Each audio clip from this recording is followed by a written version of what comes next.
I'm Colleen Wint. I'm with the Caribbean Knowledge and Learning Network Agency, and it's a pleasure to talk with Dr. Lydia Chabala from the University of Zambia, who's going to tell us about her research and how the Zambian NREN has really supported her in that effort.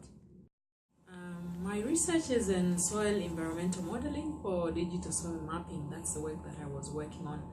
Now, this research involved acquisition of heavy data sets such as digital elevation models and satellite imagery, which were relevant for me to bring out the modeling process.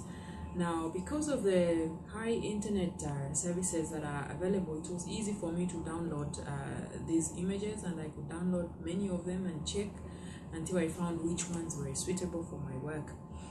Further, when I began to analyze these datasets, I needed high and fast computing resources so that I could run my model in a short time rather than having to do it over waiting for 1 week to complete one run.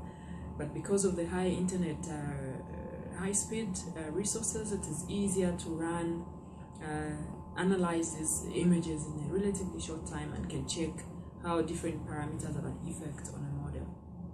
So tell us how you found out about the Zambian NREN and the high-speed processing that you could do at your university.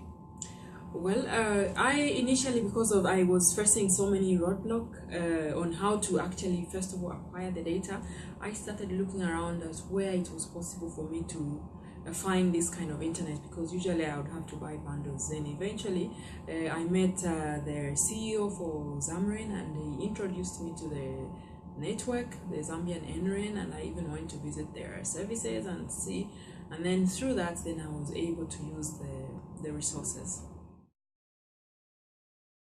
I think other researchers, particularly in my field, earth sciences, most of the times we are working with very heavy data sets, and usually if you are just work on a laptop, you have to analyze things from a server, and even from a server, like in my own situation, I had to keep things to say, don't switch off, don't touch it for 1 week, it is running a model. So maybe after 1 week, then I find it has completed one parameter, then I check.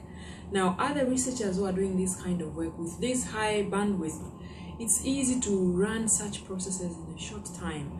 So I think other researchers really should get in touch with their NRENs, see what's available, get an account and work from there. Those also who are lecturers like myself, we have many students, we can already begin to introduce them to this NREN so that they can have an account, and then even practicals that we give them when they have a research, they can already know that this resource is available, because this is a young generation which will continue to use this resource.